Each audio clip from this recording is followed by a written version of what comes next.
Good afternoon. Welcome to the FIIG Securities Self-Managed Super Fund Legislative Framework presentation by Tony Negline. Very happy to have Tony here with us today. He's got an amazing and very broad knowledge of the self-managed super fund sector. Tony has worked for about 25 years in financial services and has run his own consultancy business since 2001, in which he provides sophisticated legislative and product technical information, knowledge and research. For over 10 years he's written a column in The Australian, and also he writes for the Switzer Super Report. Tony regularly updates his book, The Essential SMSF Guide, and I think it's just out just recently, Tony, the new edition. Last week it appeared in its third edition as a hard copy. Fantastic. And how many pages is it? I know it's quite a long, a big, thick book. So yeah, if I exclude the index, because that's cheating. Yes. It's over 580 odd pages. Okay. Yeah. So it's a very large book. If any of you are interested in it, we will be offering a discount on the book after the presentation. But without further ado, I'll just run through a few housekeeping tips. If on your screen you don't see a panel on the right-hand corner, you should see an orange arrow, and if you just click that, the panel will expand, and about 3/4 of the way down you'll see a section where you can ask questions through the seminar. Now we've got quite a lot of people on the line today and quite a lot of pre-existing questions, so we'll do our best to get through them, but if we can't answer your question, we'll try and do so after the presentation. Without further ado, I should have introduced myself, Liz Moran. Anyway, without further ado, I'll hand over to Tony, and thank you very much for being with us today, Tony. My pleasure. Thanks for asking me, Liz. And I hope everyone enjoys this seminar.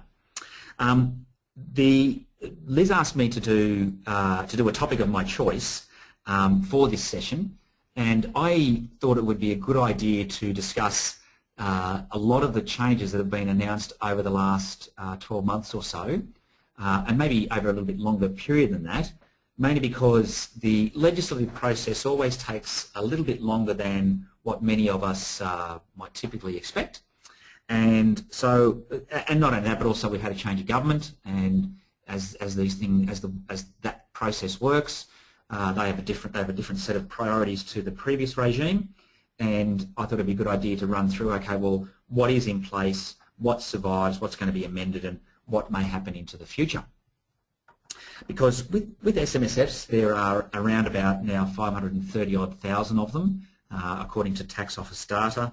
They're the largest segment of the superannuation environment in terms of number of assets, actually the smallest segment in terms of number of members, but the largest in terms of assets. It's the largest number in terms of number of funds and so on. So what we'll look at today is we will look at finalised tax and super changes, so things that have actually been put in place and things that you need to worry about right now. We'll also look at things that are in play at the moment but actually haven't become law. We'll also take a look at the 2014 federal budget changes, and there are obviously some very important things in there that will be impacting many of you. Changes to the Commonwealth Seniors Healthcare Card, potential changes to the age pension assessment regime, and other changes such as the abolition of the mature age worker tax offset. So all of those sorts of changes and some other things as well. The ATO has made some administrative policy announcements, and some of those will have a direct impact in how you manage your fund, and some of it is interesting. Some of it won't be of any interest to you, but it's important to know. But there is one particular area that will be very important to you, especially if you want to pay yourself income, but you want to use assets as opposed to having to sell assets and pay yourself income. But anyway, I'll explain all that as we go along. And then last but not least, I'll be looking at future tax changes, and in the main there we'll be looking at things that may happen, whether it be the Murray inquiry that's going on, the government has a pension review on, there's maybe changes to the financial advice area, and so on and so forth. Now, as Liz mentioned, very happy to take questions throughout this. Some people already asked questions, but feel free to ask questions through the question panel, and as Liz said, we'll try and get to all of those as we go along. So let's move to our first slide, the finalised tax and superannuation changes. So in this area, actually want to concentrate on 6 particular spots. Acquiring assets from related parties, that's related parties of superannuation funds.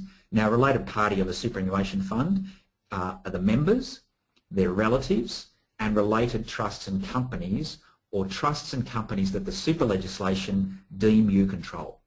That you either control or you are deemed to control. That's what a related party is.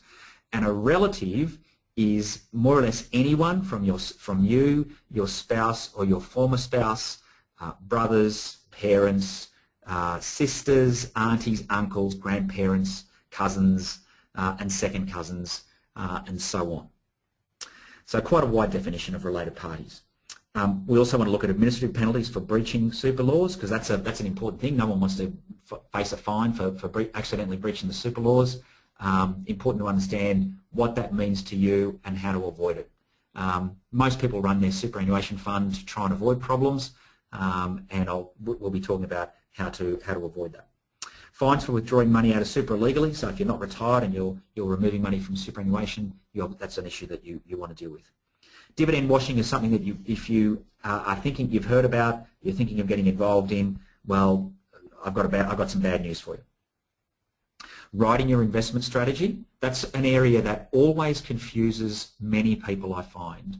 So I'll just run through some of the issues you need to take into account and give you an example and show you to a large extent how simple it can actually be for writing an investment strategy. And last but not least, changes to life insurance policies. So they're all of our topics. Let's move on to the first one, which is acquiring assets from related parties. In a nutshell, this is a policy that is actually not going to move forward. In 2010, the Cooper Review decided that it would be a good idea that superannuation funds were not allowed to acquire assets from related parties. There are some exemptions. At the moment, under the current law, there are some exemptions. Listed shares listed on almost any exchange throughout the world, business real property, units in widely held trust. There's a few other exemptions as well, which we won't look at right at this point in time. But the Cooper Review said, look, we think this rule should be abolished. The Gillard government said, yep, we think that's a good idea, let's move forward with it. And then the Abbott government said, no, we don't think this is a good idea because the changes were not actually legislated. What actually happened at that point in time, while the Gillard government said they were going to proceed with it, was they actually said, they actually abandoned the legislation as it was before Parliament. Will this reappear? Will this policy reappear? The legislative process and the way politicians make policy can sometimes be a confusing animal without stating the obvious. Never assume that this will not reappear, that this abolition idea will not reappear.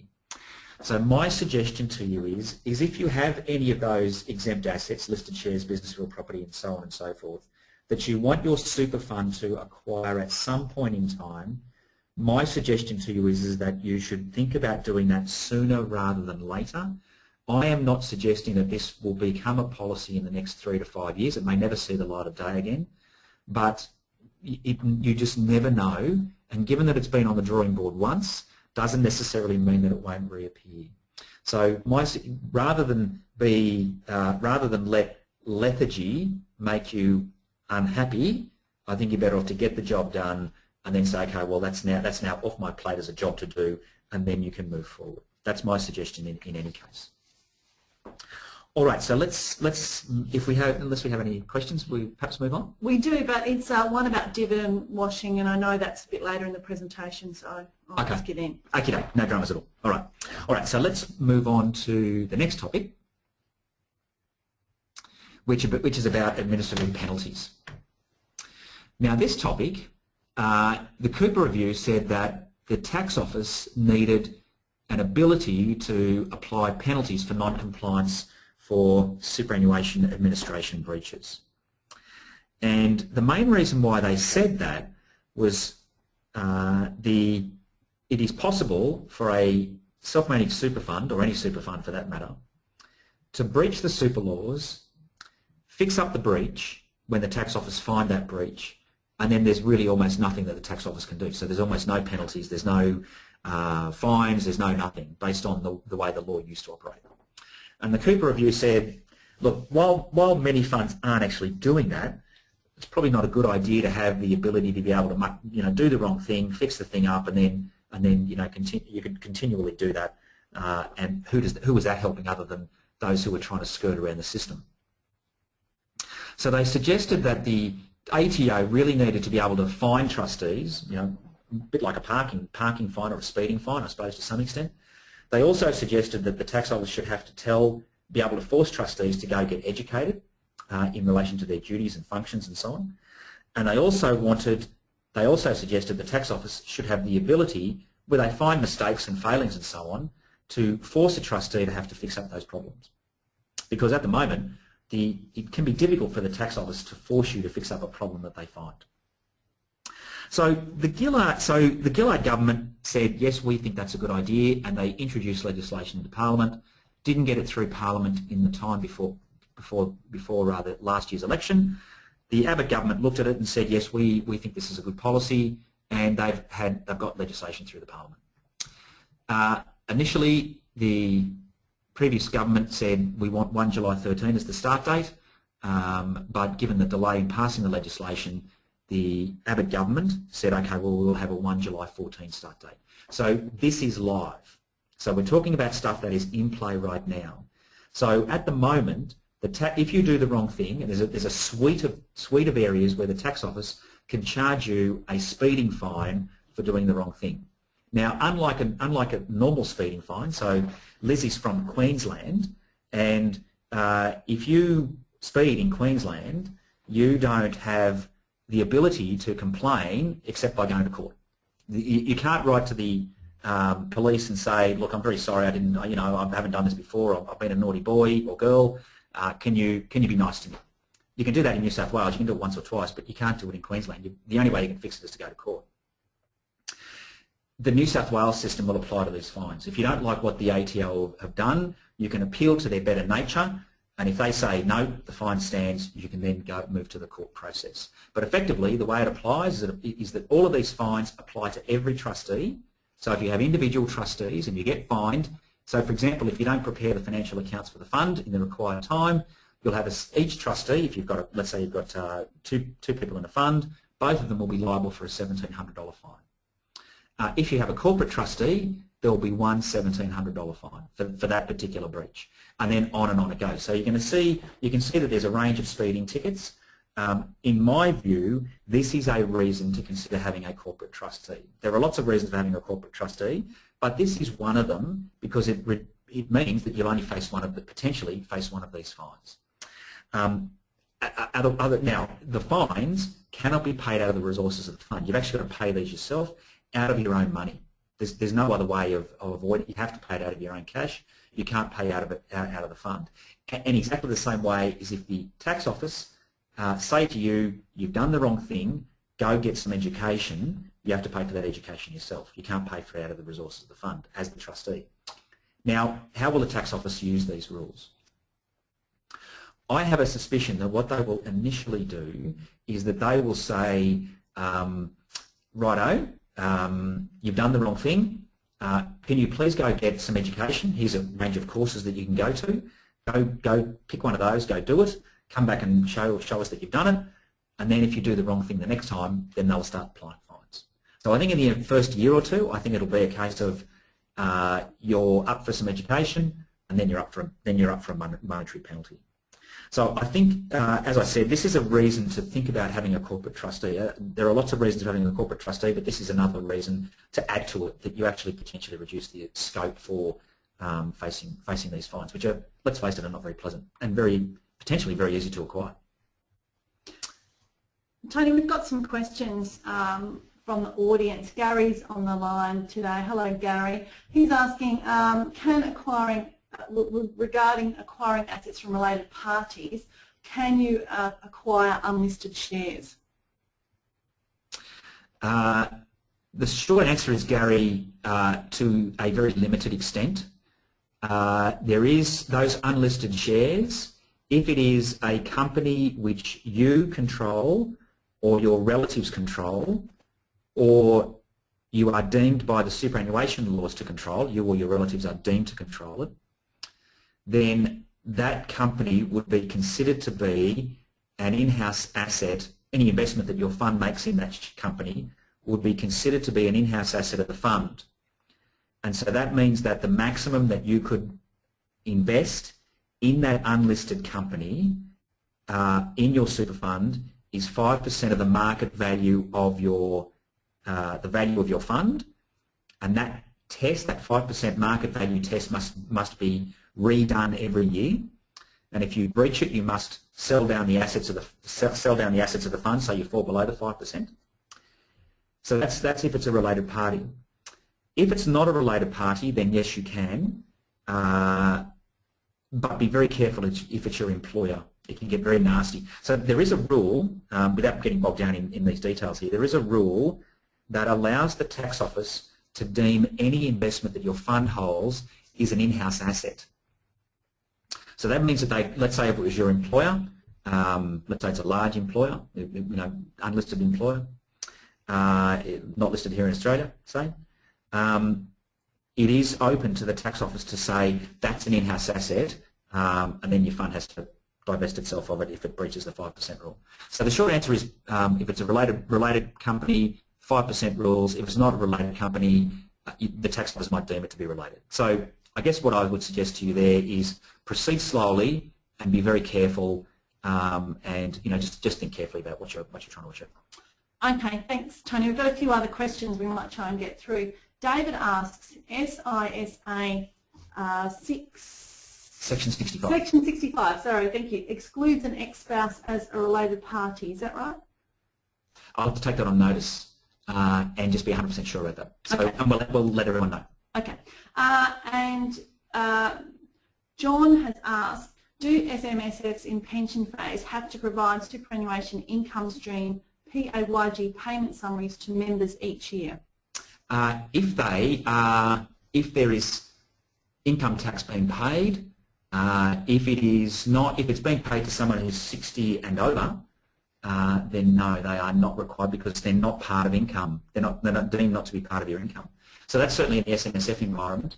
That doesn't apply to large funds where it's unfunded benefits, say from public servants or something like that, or right. Government employees such as judges and politicians and stuff. So it doesn't apply to that cohort, but it's certainly for all private sector funds, that's certainly the case. So if there's PAYG, if it's taxed income, which certainly applies if you're under 60, then yes. Okay, great. We've got one here from Robert, and Robert asks, where does a corporate trustee get the money from for a fine? Usually a special purpose entity with no other assets. Then it's up to the directors of the company to fund that out. The directors are liable for that because they're the ones responsible for the operation of their company, so they have to get that out of their own resources. Okay. But at least it's only one fine. So if it's individual trustees, you're paying it out of your own resources anyway. But then a special purpose company is doing the same thing, but again, it's out of your own resources. So if you actually had 4 trustees, would they be liable for 4 fines? Individual trustees, yes. Yeah. Okay. Oh, yeah. That can add up, can't it? That's what I'm. So if you only have a corporate trustee, you've got 1 fine. You have individual trustees, you've got 4 fines. Yeah. Yep. Okay. That's a good reason to set up a corporate. Yeah. If you've got a 4-member fund. Yes. Yeah. If you've got a single-member fund, you might think, well, who cares? No, it doesn't matter. Yeah. Well, even in those situations, if you've got a single-member fund and you've got individual trustees, you've got to have 2 trustees. So anyway. But you can add members to the fund too. So you can. Yeah. So yes. Okay. Philip here asks. I know it's not on your agenda, but could you please discuss why you recommend a corporate trustee? I think that's a great question, Philip, and we should get Tony's insight. So perhaps you can give us a few more reasons why you go the corporate route instead of the individual route, aside from the fines, the penalties. Okay. Well, the fines is one reason. The other reason is simplicity. Lawyers, I think this is reason enough, and I've got nothing against lawyers, but lawyers love individual trustees. Under the trust law and under superannuation law, all the assets of a superannuation fund have to be in all the individual names of all the individual trustees. So if you've got a 3-member fund, all of the assets of the fund, the bank account, any bonds that you might own, any shares, any property, whatever it might be, all of the members of the fund and the trustees have to be noted down as the owners of those assets. If you have a corporate trustee, you have one owner of all the assets, and that's the corporation. Now, in our 3-member fund, one of the members leaves. They die, they become mentally incapacitated, or they can't act as trustee for themselves. They become bankrupt and they have to leave the fund. There's family disagreements, and they want out. Whatever it might be, wherever there's a change of trustee, and that doesn't obviously happen in everyone's life, but it happens in a steady stream of circumstances in 530,000 funds. There has to be a change in the ownership of the assets of the fund. So that's what I mean. So lawyers love this work because it's money for jam. So they just, someone rings up and says, oh, so-and-so's had to leave my fund, or so-and-so's going to join my fund, and they just rub their hands and go, great, here's some more billing time. Let's go. With a corporation, all you do is you just change the directors of it's just administrative work. You just change the directors, you obviously tell the tax office and so on, but that's basic administrative work. It takes you 15, 20 minutes, half an hour. It's not, having to change, or let's say your fund owns 20 assets, then that's 20 bits of paperwork you've got to complete as well. And if you've got property, you've got to send stuff to the titles office, and blah blah blah blah. It's a pest. It sounds like it's ongoing too, just a revolving door. Keep handing out the money to the lawyer, so I guess that's a good reason to go the corporate trustee route. Yes. Now some people would say to me, but you've got the establishment of a company. Okay, now a company might cost you somewhere between say $600 and $1,000 to set up, and then you've got an annual corporate fee. If you have a special purpose company, you can pay, or any company for that matter. That special purpose company has a fee, an annual ASIC fee of around about $40 odd a year. If you can pay that fee 10 years in advance, and they give you a 25% discount for paying it 10 years in advance. So what I've done is that I've paid the annual ASIC fee. I paid it 10 years in advance. So for the better part of $300 or $400, I've solved the problem. Yes. It's gone. Yeah. The whole issue's gone, and I don't have to worry. Okay, if there's anyone comes and goes out of my fund, it's not an issue for me. It's finished. Sounds good. Sounds good. Okay, I think we'll just take maybe one or two more. There's a whole lot of questions coming in, and thank you for those. Feel free to send them in. I'm not sure how many we'll get through though. We've got one here from Don, and he's asked, if you have individual trustees, can the fund change to a corporate trustee without winding up the original fund and starting again? That's a great question. That's a great question. Thanks, Don. Okay, so yes, the short answer is yes, Don. What you should do is go have a chat to your SMSF administrator, and they probably have a relationship with a law firm. Have a talk to them about what the fees might be. The cost of it will come down to how much the lawyer charges for the company and so on. And it'll also come down to how much the administrator will charge you for the work that's required to change the ownership of the assets. You may need to update your trust deed. It'll depend on how that's worded and how old that trust deed is. But yes, it can certainly be done. There needs to be there's a few legal documents and so on that need to be sorted out, but it certainly can be done. Okay, one more from Alexandra. Can you add a corporate trustee to an existing fund? Well, to some extent, that's very similar to Don's question. The short answer is no. You either have a corporate trustee or you have individual trustees. You can't have both. You have either or in the SMSF environment. Okay, from here on we're going to run through a few more slides because we don't want to run out of time. Thank you, Brian, for sending through that comment. We don't want to run out of time, so I'll let Tony get on with the presentation, and we'll see how we go. Okay, great, thank you. All right, so fines for withdrawing money illegally. All right, so the next issue is if you withdraw your money illegally, under the current law since July 2007, the ATO can tax illegal withdrawals from your those illegal withdrawals at your highest marginal rate. The Cooper Review had suggested to the government that they should be able to apply higher penalties. The Gillard government said, yes, we like that idea. The Abbott government in December 2013 said, no, we don't like that idea, and they knocked it on the head.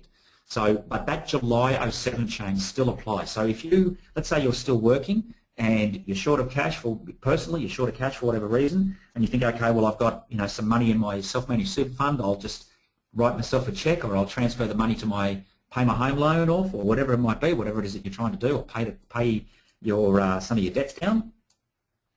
if the tax office find out about that, and more than likely they will through auditors and all those sorts of things, that withdrawal will be taxed at the highest marginal rate. So don't think that even though the government are not proceeding with the policy, you will not be hit with tax office will not be hit with penalties.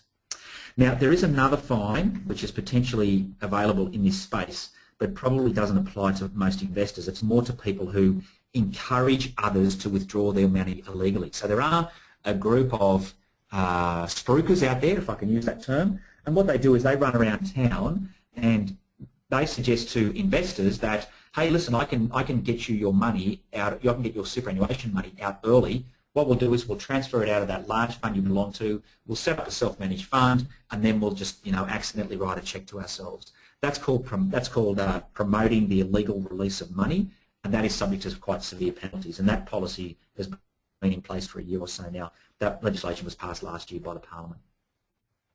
All right, moving on to the next slide, which is about dividend washing. It's probably best if I move to the next slide to explain to you how this actually works. So I will come back, this slide that's on the screen now, I will come back to in one moment, but I'm actually going to move to page 8 right now. Now, what happens is you own shares, the company declares its results and also says, okay, well, out of that profit that we've earned, we're going to declare a dividend. And they say, okay, well, between that date, the date we declare our dividend, you have a week or 2 or 3 weeks or whatever it might be where we will actually go ex-dividend. If you don't own shares in that company before the ex-dividend date, you don't get the dividend. So there's that, it's called a cum dividend period. In that period of time, just going, obviously, you have a period of time, another week or a few weeks, where you have time to tell the share registry for the company that you own the shares, and then a short time, like they do all their paperwork and all those other sorts of things, and then they pay the dividend out at a later date. So let's go back to the previous slide. So we have our cum dividend period. In that period of time, in that cum dividend period, the ASX with the brokers can ask them to establish a special trading market where you can trade derivatives. Now what some people have been doing is that they've been using that trading dividend period to acquire shares in companies that have franking credits, and they've been effectively acquiring those shares so that because the other owner of those shares is not able to gain access to those franking credits. Now it's quite an interesting series of transactions. I won't go into too much detail here. And then from the ex-dividend date to the record date, you then sell your current shareholding. So there's a series of transactions you need to go through. The upshot of it is that the person who owned the shares, who's not allowed the franking credit, ends up with a portion of the franking credits, and you end up with more franking credits than you otherwise would have earned. So it's called dividend washing, and where are we at in relation to this? Well, the Tax Office and Treasury and all those other sorts of groups have known about this strategy, which has not been used much by self-managed funds, probably mainly by larger superannuation funds, and have known about it for a while. So just moving on to slide number 9, so that's our little diagram. So moving on to page 9, you'll see there that the Gillard government said, really like this. They actually released a discussion paper about some potential changes, and they asked the finance industry, mainly brokers and all that sort of stuff, to say, okay, well, this is the change that we're thinking of making. Can you tell us if this works for you? But effectively what they were trying to do is they were trying to ban the dividend trading that was in place. And they said, okay, any change that we make will apply from July 2013. They didn't get time to legislate this change. The Abbott government announced in December last year that they would proceed with this change, and they have passed legislation in May 2014 for July 2013. Now, there are some private binding rulings that are in place where the tax office have said to people, if you've done this change, so this change is no longer allowed from July 13, but if you did this dividend washing process before July 13, they're actually going to apply the income tax anti-avoidance provisions to you. So as I said, this probably hasn't been used much, but if sometimes people will catch up with these things a little bit late, and if you do hear about it, it's obviously something that you need to think very carefully, and maybe it might be something that you can't use anymore.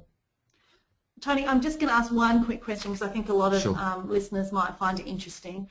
And it's from John, and he's asking about the Telstra buyback. And if when the buyback is completed, is that considered dividend washing if you then buy back the shares? So you sell your shares through the buyback and then you buy them back once you've sold them? No, because it's a formal process. Right. Yeah, so it's a formal process. So it's not something that you started. It is something that is done on market effectively. You obviously send in your request to the share registry and to the company itself. And they then buy the shares back, and then if you then go and acquire those again, then no, that's not considered dividend washing. And it's also not considered to be, so it's not dividend washing and it's not share washing either, which is another process which is similar. So it's not considered to be either of those, not considered to be either of those things. So you don't need to worry about it from that perspective. Obviously, if you buy them back close to the end of the financial year, you can sometimes lose access to the franking credits if you haven't held those shares for the required minimum of time. If that's an issue for you, make sure you get some advice from your fund's accountant, so you don't fall foul of those particular rules. So that's dividend washing and all that sort of stuff. Great. Okay. All right, so the next thing is obviously the written investment strategy. Now, since August 2012, SMSFs must have a written investment strategy. You must update it regularly. Often the uncertain issue there is, well, what on earth does regularly mean? Because it's not defined anywhere. This is where the notion of being prudent comes in. It is a trust law requirement, and it is a super law requirement that SMSF trustees and all super fund trustees act prudently. So it comes down to you asking yourself, okay, well, if an ordinary individual was in my situation, what would they do if they were trying to act prudently? Well, I think regularly means as follows. I think it means a minimum annually. But let's say we had another global financial crisis. It's going to happen at some. Hopefully it doesn't happen soon, but it's going to happen at some stage for sure. Maybe when next GFC hits and it hits rapidly, then maybe that's a time for you to sit down and say, okay, well, do our investments in our SMSF still make sense? Someone leaves your fund, someone joins your fund, you need to make a benefit payment, someone's retired, someone's died, someone's become permanently disabled. They're all times for you to sit down and say, okay, does our investment strategy make sense? So it's a matter of reacting regularly to the membership of your fund, to the situation that they find themselves in, to the situation of the financial markets and where they're at. In most situations, I think you'll be finding that you don't need to change your investment strategy. But it's a matter of you being able to document and say, this occurred in our fund, there's no change required. But it is necessary for you to do that. Now, when you're writing your investment strategy, you must do it for the fund as a whole, not specific members or class of members. So let's say you have an SMSF, it's got parents and it's got children in it. Let's say the parents are retired, the children are, late teenagers, early adults, whatever it might be. The needs of the retirees might be very different to the children, to the younger people in the fund. So what that means is that you still have to do it for the fund as a whole, and then having done that for the fund as a whole, you then move down to the particular needs of the individual members themselves. When you're drafting your investment strategy, you must take into account risk, return, diversification, liquidity, and the ability to discharge liabilities. Now, this spooks a lot of people, but just take it easy. It's not as difficult as it seems to be, and you must consider the insurance needs. Doesn't mean you need to buy insurance, it just means you need to consider the insurance needs. So what I'm just about to show you now is actually the investment strategy that my wife and I have for our fund. So I'll just let you read this, and I'll then talk you through why I've drafted it in this particular way.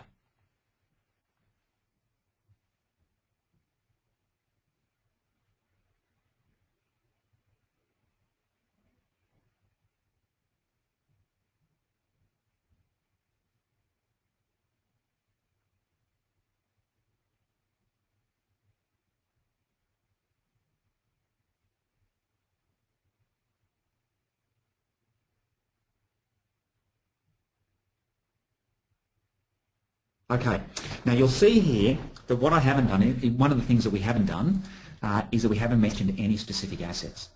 So what we've done is we've said, okay, well, our objective is to earn inflation-linked income and to reinvest that until we decide to retire. Now, we've done it very broadly, and you can see there that, okay, we're going to meet our ongoing liabilities in the fund by having a small cash holding to meet its operational expenses, insurance costs, tax costs, regulatory fees, advisor fees, so on and so forth. And we've also then got the insurance needs. My wife has enough insurance held in her own name, and I have a certain amount of insurance for myself, and we own salary continuance insurance in our own name, which is paid by our employer.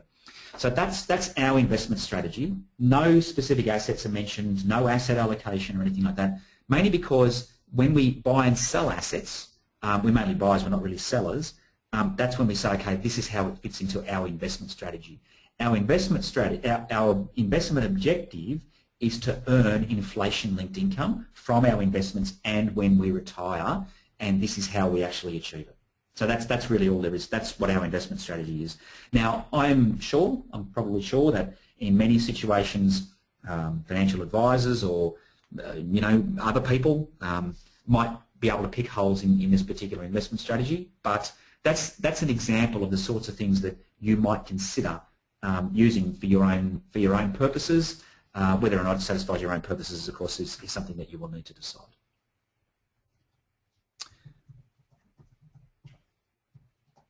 All right.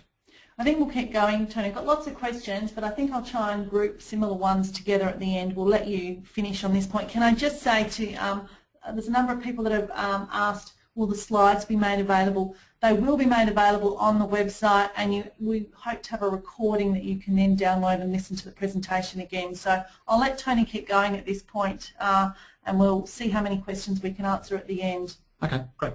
Thanks, Liz. All right, so changes to life policies. Now, not many SMSFs own life insurance, and I think this is one of the, it's interesting, I think one of the reasons why they want SMSFs to take life insurance into account in the drafting of investment strategies is because I think the tax office data only show that around about 50 or 60,000 SMSFs actually bother to buy life insurance. Now, obviously, there's a whole cohort of SMSFs that don't need it. You might be retired and you don't have any debts and you don't need any life insurance. Well, that's fine. So that's anywhere from 200 to 250,000 SMSFs. So maybe somewhere between 40 and 50% of SMSFs don't need insurance, but there's a big cohort of other funds that may need it and they haven't actually necessarily considered. If your fund did have life insurance before you're now considering buying life insurance, then you need to make sure that you buy the right life insurance contract, especially in relation to disability and trauma insurance. You can no longer buy insurance policies if the claim proceeds are going to be trapped in the super fund. So this impacts trauma insurance policies and also own occupation TPD policies. If your fund has owned some of these types of insurances before June 2014, then you can leave it where it is. You don't need to change it. You can actually leave it there, and there's no need to make any changes. But if you are in the market for new insurances, you do need to be careful. So that is changes to life policies. Let's now move to our next topic, which is unlegislated tax changes. So things that is government policy, but that they have yet to get through Parliament. Now, the Gillard government proposed to repeal some 2015-2016 tax cuts. They didn't get it through Parliament before the election. The current government said, okay, we think we should proceed with this policy. They put legislation before the Parliament, and they haven't been able to get it through the Senate. So those changes, you can see there in very broad summary terms what those tax cuts would be. Now, I think these tax changes are designed to save the government, $1 billion or so over the forward estimates, and that comes about through the quicker withdrawal rate of the low-income tax offset and the lower tax-free threshold. So that change is yet to go through. It was the previous government's policy, but it actually hasn't gone through as yet. So that's the unlegislated tax changes. Let's now move to the federal budget. Now, the government got through its super guarantee increase timetable. They did announce a new timetable in the federal budget. They did agree with the Parliament a revised timetable. Effectively, the 12% rate, which was initially announced by the Rudd government before the 2010 federal election, was to have the super guarantee at 12% by 1 July 2017. The new timetable is that it will not hit 12% until 1 July 2024. Oh, sorry, 2025. So that's quite a long period of time as opposed to its original timetable. But that's what they agreed with the Parliament, and so that is what is now gone through and completed its legislative process. The next item is the refund of excess non-concessional contributions. That policy is still being designed. So if you go above the non-concessional contribution cap in whatever way, the government has said that they will allow you to withdraw those contributions, and then some of the earnings will be taxed at your marginal rate and so on and so forth. There's some rules that need to be sorted out before they actually proceed with that legislation. So it'll be some time before they finalise how that actually looks. It is expected to apply for the 2013-2014 financial year. So any contributions you make in that financial year and onwards. But we're just going to have to wait and see how that works. See no legislation, see no policy announcements. I understand there's stuff going on behind the scenes, but we haven't actually seen how that looks and works at this point in time. Now, there are two bits of rules where legislation is before the Senate. One is changes to the age pension, and the other is the Commonwealth Seniors Healthcare Card. You get the Commonwealth Seniors Healthcare Card if you are not eligible for you are of age pension age, but you are not eligible for it because you fail either the income or the assets tests. The changes that the government have announced for all of these changes is before the Senate. A Senate committee has looked at both these sets of changes. The ALP have said, no, we don't agree with any of this stuff. The Greens have said, we don't agree with the age pension changes, we don't agree with some other budget changes, but we do agree with the Commonwealth Seniors Healthcare Card changes that the government proposed. We do not know where the crossbenchers sit. We don't know where the Palmer United Party sits. We don't know where any of the crossbenchers sit. So the government have said on their forward legislative process that they want these two changes to be dealt with by the Parliament next week. My gut feeling is that with these changes, we know they're on the table, we know that they're going to impact a lot of people, but my gut feeling is that I would not do anything just yet but I know that the Department of Social Services website assumes that these changes are going ahead, but we don't know that they will just yet. We only will need to wait another week, maybe another 2 weeks, before we have a bit of an idea whether or not they're actually going to get through the legislative process. I would be ready to react that they don't go through, and I would have a plan if they don't go through, and I would have a plan if they do go through, and I would be ready to act fairly quickly. That is especially the case with account-based pensions. You might want to start between now and December 14, and I would think very carefully about those particular. I would not do anything until we know formally whether or not those rules are in place.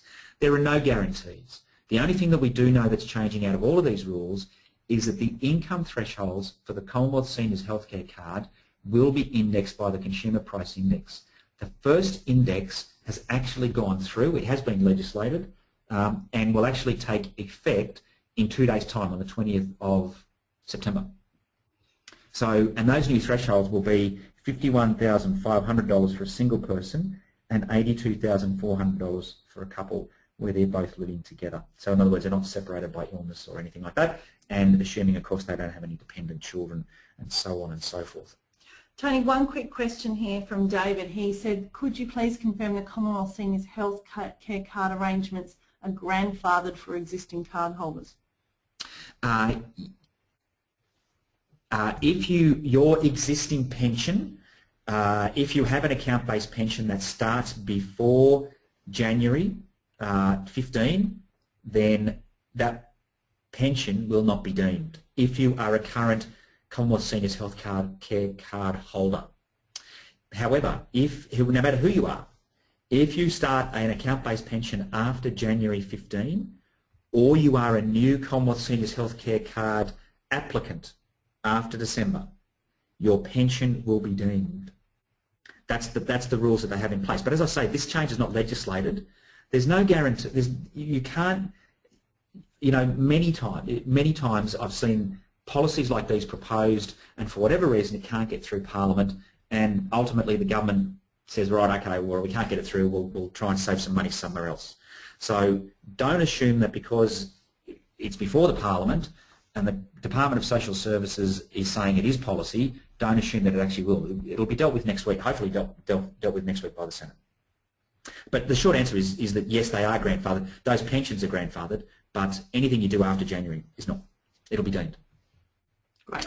And bear in mind that the deeming rate thresholds of 30,000 and 50,000, which are mentioned under the age pension changes, they are potentially going to apply.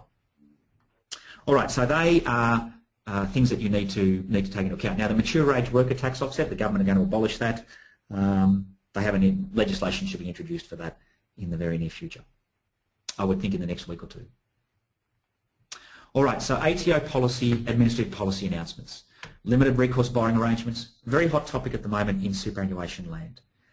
It's possible for you to you can personally loan money to your self-managed super fund for a very low interest rate. You can technically do it for no interest rate. So just imagine the situation. You know, I know of some situations where people have $30 million into their name and they've loaned it all to their self-managed super fund for no interest rate. So good luck to them. All right, now that low interest rate is not considered to be a contribution. But the income that the asset that is bought by that borrowed money, the income that asset earns is, the tax office will deem that to be non-arm's length income, and that non-arm's length income will be taxed at 45%, plus for the next few years the temporary budget repair levy, which of course is 2% for the next 2 or 3 years. So at the moment it's a tax rate of 47%, which is not a very pleasant thing. So you've gone to the trouble of loaning your fund money thinking you've got a lurk, when you know that you're then going to get belted by taxpayers. And also the tax office have said, look, we think the general income tax anti-avoidance penalties might apply to this particular arrangement. So if you are thinking of loaning money to your self-managed fund, just be very careful. Before the end of the year, I think the tax office will release some documentation explaining why they think non-arm's length income applies for these particular arrangements if you're thinking of doing that.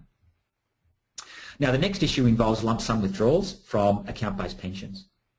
Now, at the moment, it has been the rule for many, many years that people think that APRA, the regulator of large funds, and the tax office, obviously the regulator of SMSFs, have said that you can't withdraw pension income with anything other than direct transfers, checks, or cash itself. You have to use one of those methods. You can't use what is called an in-specie transfer of assets. So you can't, for example, sell a parcel of shares, you can't sell a parcel of bonds, you can't do anything like that. Now, the tax office have said on their website, however, is that if you make a partial commutation, a small lump sum, from an account-based pension, you can pay that lump sum as a small parcel of shares, market value of, an index-linked bond, another sort of bond, whatever it might be, whatever the asset might be, and that asset transfer, that small lump sum, can be used to satisfy the minimum income payment. Now, for people who are getting older, where the minimum income payments start to go up and go up quite dramatically, this can be a great flexibility. So that small lump sum can be paid in cash or its equivalent, check and direct transfer, direct debit and so on. But you can do it in specie or in kind, as that word means. So that is a great thing that you can do. Now, I think what that means is that I guess one of the things that you might be wanting to do is that you might be wanting to sell. Or what do you do if you don't want to use the assets of your fund to provide yourself with income? What are some of the things that you might be able to do? So you've got two options. You can either take some of the assets out of the pension and move it into the 15% tax part of your fund. Or alternatively, what you could do is you could take small commutations of your assets of your fund and pay those to yourself and then hold those assets in your own name. So they're two options that you might be able to put into place. The next thing the tax office have announced is in relation to Bitcoin. Bitcoins are generally mentioned in US dollars or quoted in US dollars. They're what's called a cryptocurrency, so they operate under crypto technology. If you are going to use these, just be mindful that many people who will sell them to you demand that you give them cash. So you walk into their nominated bank, you pay their bank with physical cash. You can't use direct debit, you can't use a check, you've got to use physical cash. So that means that any transaction above 10 grand is you've not only got the hassle of dealing with those lumps of cash, but you've also got the aggro of anything more than 10 grand is going to be reported to AUSTRAC, the government's tracking system to stop money laundering and terrorism financing and all those other sorts of things.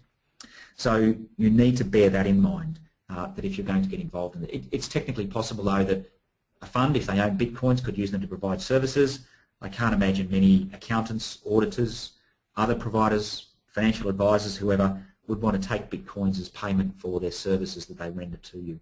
But it may be something that you're interested in doing, but I would just proceed carefully if I were you in relation to that. All right, so possible future changes. All right, so there is a government pension review on, which I mentioned earlier. The Minister responsible for pensions and superannuation and so on, Matthias Cormann, he released a discussion paper in July this year. He suggested modifying the minimum pension valuation factors. So that is, 4% of income, 5% of income, and on it goes based on your age. In my view, those pension factors are too high, but he surprisingly suggested that maybe they're too low and they need to be increased. So hopefully he's wrong. He also suggested that maybe the government should allow deferred annuities. A deferred annuity is where you pay a life insurer an amount of money today, and then in a nominated period of time, 5 years, 10 years, 20 years, 30 years, whatever that period of time is, they would then start paying you an income based on the terms of that annuity. It's meant to be the government's design to help you deal with longevity and so on. Anyway, we'll see what they come out with. We'll have to wait and see what design they allow and what products they allow and what cost people charge for providing these products. The other area where there may be changes is the financial system inquiry, which is the Murray inquiry. It's being run by David Murray, who used to be CEO of CommBank. Will SMSFs become prudentially regulated? At the moment they're not. They are regulated from a compliance perspective, not from a prudential perspective. I don't think that is going to happen. It may, but I don't think they will recommend that. The financial system inquiry may recommend that gearing within self-managed super funds is limited. I don't know what they'll do there, but they may. I have a suspicion, though, that the government, if they do recommend that, I have a suspicion the government won't accept that recommendation. I've got no proof of that, but that's just my hunch. We also have a tax white paper that the government is working on, and that'll be released before the end of 2014. Potential changes. Yes, I do think super fund taxes will probably change. What those changes will look like, I don't know. The Henry inquiry thought that super fund tax rate should be taxed both for all assets of the fund at 7.5%, both for non-pension, pre-retiree and retiree assets. Will that change come in? I don't know. We'll have to wait and see. And will the tax exemption on benefit payments, lump sum and pension payments, for those aged 60 and over, will that go? I hope not, but you never know. And last but not least, there are various reviews being done into the regulation of financial advisors. There's two Senate committees going on at the moment. There is an ASIC document to be released on disclosure for self-managed super funds, and then there's further reviews that are being done in relation to financial product providers and so on. Some of it's being done by the Murray inquiry, some of it's being done elsewhere. So as you can see, there's a vast number of changes which is being proposed. Can I encourage you all, in all seriousness, that if something is announced and you don't like it and it is adverse, make sure you tell your political representatives. There are a lot of SMSFs. They do have the ability, you do have the ability to change the outcome of an election, and if you tell them you don't like something, believe me, they'll be listening, because they stay in business by getting your vote. And it is, if they do something that, you, as I say, you don't like, you do need to let them know. Great. Well, Tony, that's so fascinating. We have a raft of questions, so I'm going to start with some general ones. A couple of people, John, two Johns actually, have asked, how easy is it to change from being a individual trustee to a corporate trustee? It will depend on the assets that your fund owns. If at the very extreme, at one extreme end, let's take one extreme. Let's say you own, let's say all your fund owns a bank account. Then it's probably, or the biggest issue you'll have is setting up the company and telling ASIC and the tax office that your trustee has changed and completing a deed of change and all those other sort of things. Obviously telling the bank and proving them that you've changed your trustee and all that sort of stuff, not a lot of work at all. At the other extreme example, let's say your fund owns stocks and shares and bonds and might own a bit of property and all that sort of stuff. Look, it can be a bit of a pest and can cost you a bit of money. That is one reason as to why you might want to ask your administrator how much they intend to charge. They will charge by the number of assets that you own. Great. Okay. So you own lots, it's going to cost you a lot more than if you indeed it'll cost you by assets. Okay. It's most expensive when you own property, because you've got to go on, you've got to get a formal legal document done, you've got to submit it to the titles office and so on, so it can be a bit of a drag. Okay. All right, that's good. Okay, I'm going to start with some of the questions that were submitted prior to the event, and thank you for those people that did submit those questions. Firstly, Chris, he has a daughter that's resident in South Africa and she's lived there for the past 15 years and doesn't have very much money in her super fund in Australia, but in essence she still has 20 years to retire and they can't find a fund to accept her funds. They could put it, Chris could put it in his own super fund, but he's in pension mode and the daughter refuses to be a director of the fund's corporate trustee. Have you got any suggestions for Chris? If she's a citizen, you're out of luck. If she's not a citizen of Australia, you could probably take it out. You'd face tax of around about 30, I think it's 37% on the taxable component. But if she's a citizen of Australia, you're out of luck. The best thing you could do would be to keep it in the ATO's lost area, where you can then claim it back. If you put it into a fund, it's going to get eroded by fees and charges. The other thing is to have a chat to your daughter and beg her to become the director of your fund's corporate trustee. That would be the only other way around it, I would think. Okay, great. Steve's asked on your thoughts on inheritance tax and if that might be introduced and how best to manage or plan for minimising capital gains tax during the running of the fund and on the death of the trustees. Okay, so look, an inheritance tax, I don't think so. But look, if you wanted to be extreme about this, if you consider any tax that is applied to any benefit paid in the event of death, then we already have it. If I own an asset, let's say I own some stocks and shares in my own name, and I died tomorrow, and my wife then sold them, then she paid capital gains tax on any earnings. The same applies in our superannuation fund. The best way to avoid this, if you are a retiree, is to make sure that you maximise your tax-free component. When you're doing that, you might be wanting to take some money out of the fund and put it into the fund as a non-concessional component, non-concessional contribution. Just be very careful with contribution caps and so on. When you're doing that, you need to, if you need to buy and sell assets during the pension phase to keep the cost base of the assets as low as possible. They're really the only things that you can do. Okay. We've got a really detailed question here from Brian, and in essence it is, where a self-managed super fund is already in account-based pension mode, and I should say, what's account-based pension mode? Can you just qualify that? It's where your fund is paying. It's where your fund, the members of the fund are either have retired, yes, in the main, but 99% of people is going to be retired, or they a member of the fund has died and they're paying the beneficiaries a pension, or the member of the fund has become permanently disabled and they're paying them a pension. Okay, so they're starting to pay out of the fund. Yeah, they're paying out of the fund. Yeah. Okay.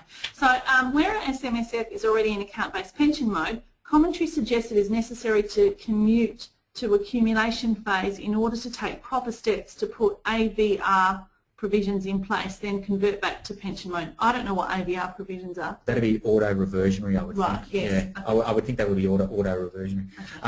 Okay, so look, I understand exactly what he's asking. Yes. Brian,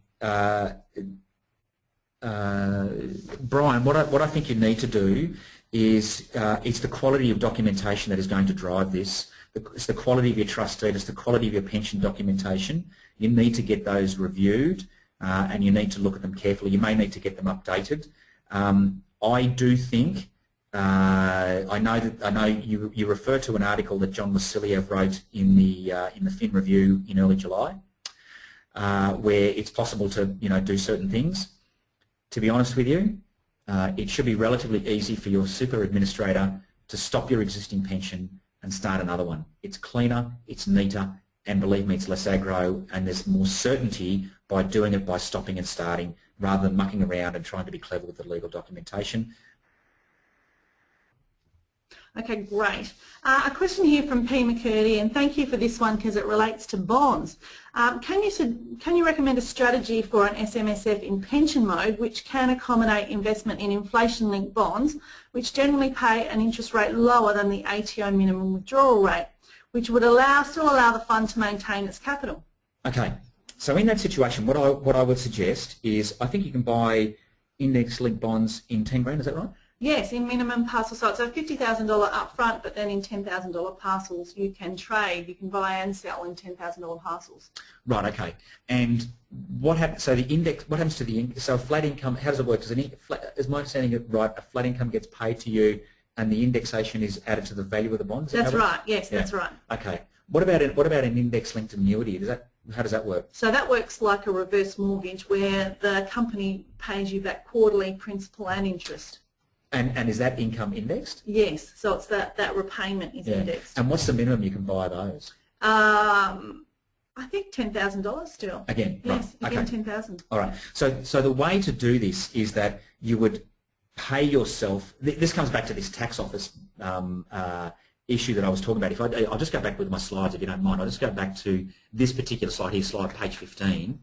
This goes back to this second issue. Lump sum withdrawals from pensions will count towards minimum pensions. So what you do is you take a small lump sum of the value of a 10 grand bond or annuity or whatever it is that you've bought and move it from being an asset of in the super fund's name into an asset in your name, and that would be deemed to be an income payment satisfying the minimum income payment. It means that you are moving assets from the super fund into your own name, which is, you might necessarily want to do that, but that's to some extent that's the only way to solve this particular problem. Obviously, I assume the value of the annuity and the value of the bond goes up and down based on prevailing markets and stuff like that? It does, yes. It's an active secondary market, so the bond prices do change, yes. Okay, so in other words, you have to be very careful that you're doing these things based on the market value of the assets.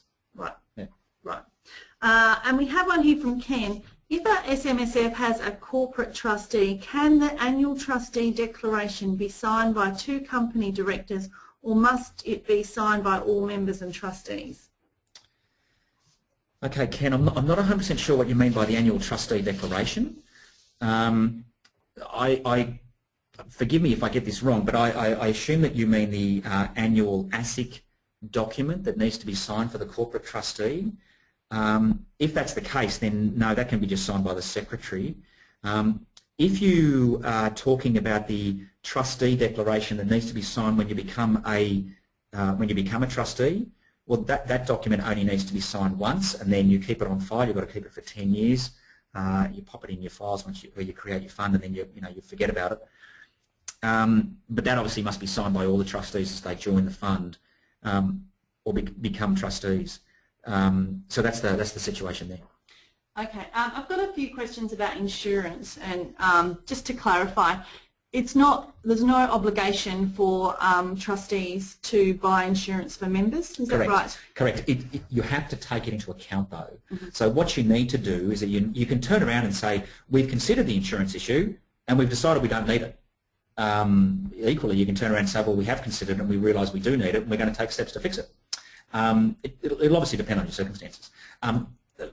One of the reasons why I own insurance in our superannuation fund is that I use my employer's super contributions to pay it. So to some extent I use it for cash flow reasons. Yeah. But everyone's different. Yeah. No. Okay. Michael asks, does a legal withdrawal include paying fund assets with personal funds and then reimbursing from the fund rather than booking as an NCC? Sorry, can you just say that to me again? Sorry, I just said that. Yes. So he asks, does a legal withdrawal from the fund include paying fund assets with personal funds and then reimbursing from the fund rather than booking as an NCC? So I think what he's saying is if you want to buy something, say you want to buy some bonds, for example, and you use your own funds to buy the bonds and then get reimbursed from the SMSF. Is that, no, you're looking very confused. Okay.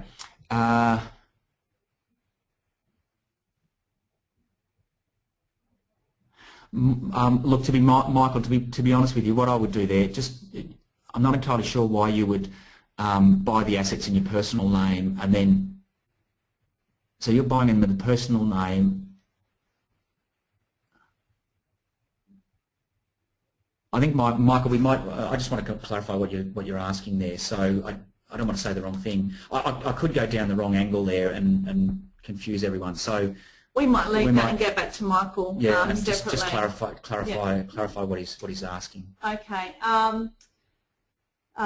David has asked. He heard at a seminar that any amount can be contributed to an SMSF as a zero interest loan from a related party. Am I correct that this is likely to be disallowed by the ATO? David, you're spot on.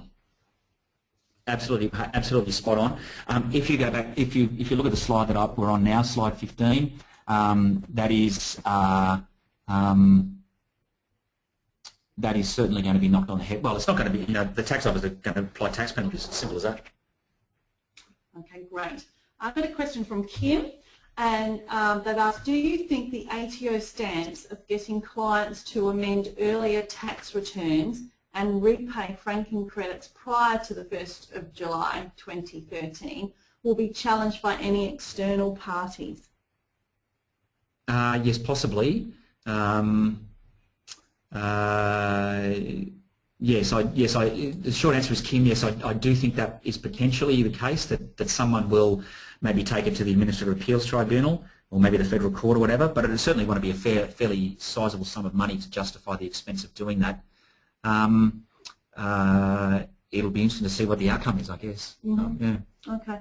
All right. Terry asks, can you define update regularly? Yes, I do think it means a minimum of annually, at a very minimum. It doesn't necessarily mean that you change it every year. It just means that you think about it every year and whether or not it needs to be changed. In many situations, you won't need to change it. But if a member joins, member leaves, member dies, member is made redundant, member is permanently disabled, temporary disabled, whatever it might be, that's when it needs to be updated. Right. I think that's what it means. Okay. So whenever there's a change of membership, or there's a big change of well,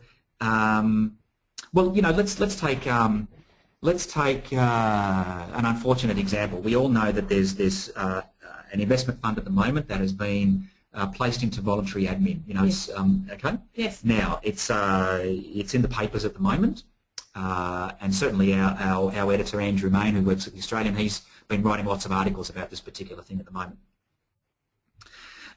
If you're I hope no one here who's listening to this is an investor in those funds, but if you are, then that's an example of something that's happened to you, an unfortunate thing. That's time to go and look at your investment strategy and to review it. A GFC turns up, that's a time to review your investment strategy. So in other words, anything happens in the markets that impacts you personally, indirectly, whatever it might be, anything that impacts your fund membership-wise, asset-wise, whatever it might be, it's time to review it. Okay, great. Okay, I've got so many questions here and I can't possibly get through them, but let's take a few more. Mark asks, are the parcel of shares commuted counted as first in, first out, or last in, first out? Okay, now Mark, I assume what you're talking about there is the payment of shares for meeting the minimum pension requirement, so it's taking a small lump sum out of your, small commutation out of your pension. It will come down to which parcels you specify. So because it's in a pension phase, there's nil tax environment, it comes down to the parcels that you specify have been sold to you. Okay, great. Arif asks, where is it? Are any of the changes likely to happen before the election given the commitment made by Abbott? No, no. The short answer is no. If there's any changes in the tax white paper, that'll be something that's fought over at the election. Any of the Murray changes, possibly before the next election, but I think they're probably now running out of time. Any of the changes to the minimum pension payments, I think they'll give us a little bit of time to work with them, maybe 12-month leeway or something like that. So the short answer is I think potentially some of them, some minor ones, but certainly any tax changes, no, they won't be election timetable. Okay. Terry asks, if you want to buy bonds and know you will be receiving funds on a later date, can you use your personal funds, then withdraw from your super fund when they are due? I think that was a similar question to earlier.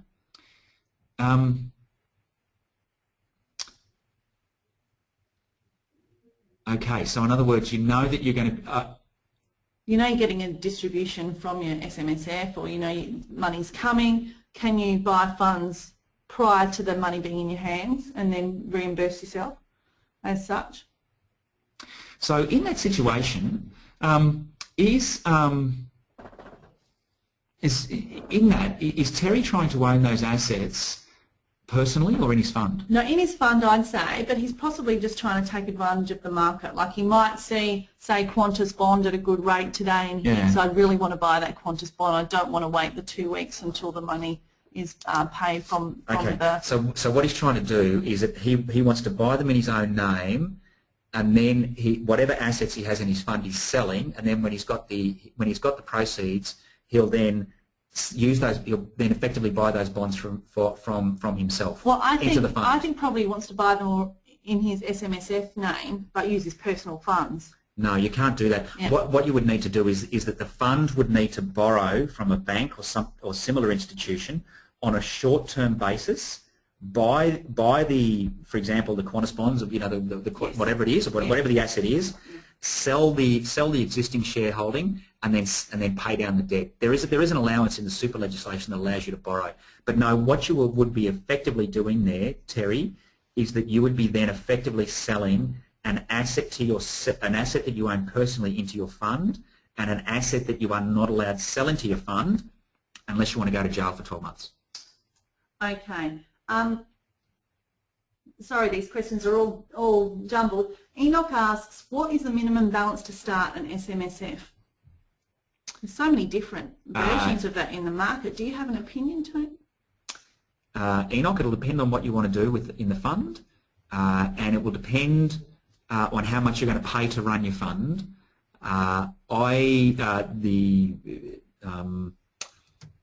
ASIC believe it's 200 grand. I personally think it's a lower figure than that, but I think it also depends on how much involvement you want in running your fund. If at the moment you have no involvement in the running of your fund, you don't choose the fund, you don't choose any of the investments, you occasionally look at your reports as they come in the post. If you're happy with that level of involvement, don't run your own fund. Doesn't matter how much money you've got.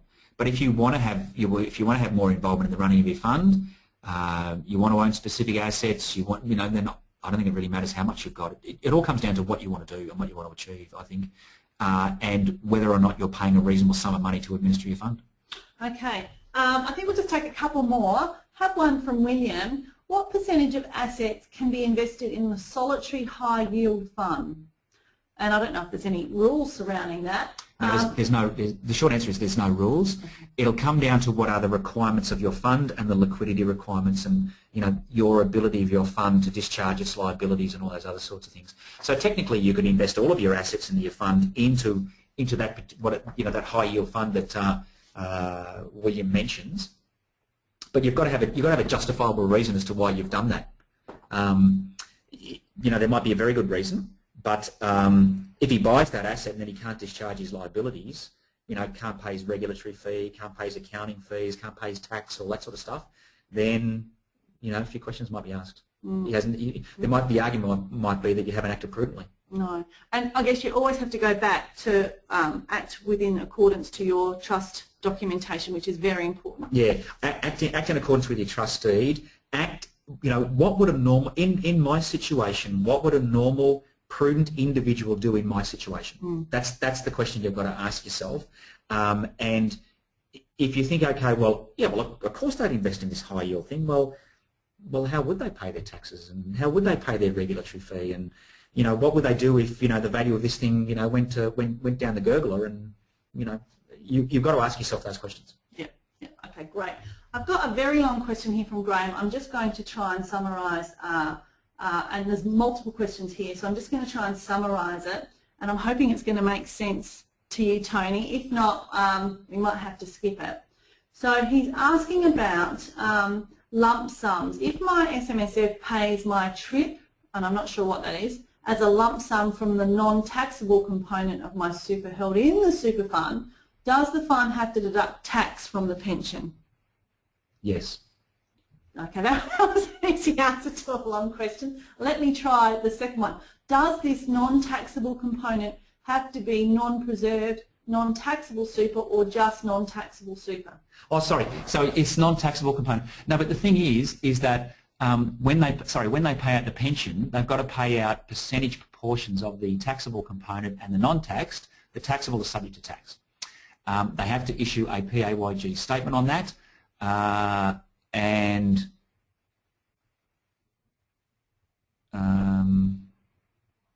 yeah, so you have to do it in proportion.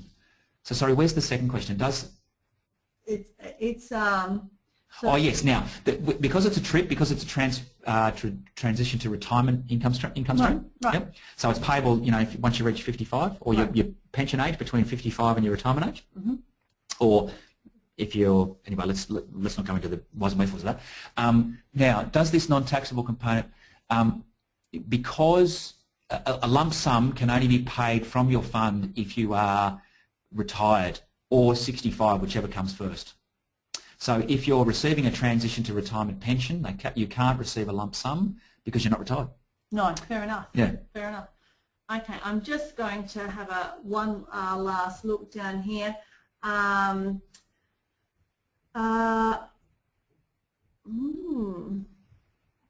I think we've just about covered most of the questions, Tony. Okay. Very valuable insight into the current issues in the SMSF market and what some of the people on the line have been experiencing, and I can't thank you enough for coming and joining us here today. My pleasure. And we will certainly make the webinar, the recording of the webinar and the slides available on the website. If we have by any chance missed some questions, we will try and come back to you after the session. But I want to thank you all very much for joining us today. We do hope to bring you other experts in the field, in investments, in the coming months ahead, and so look out for those webinars. But once again, thank you very much for joining us today. We hope you found it useful, and good afternoon. This now concludes the webinar.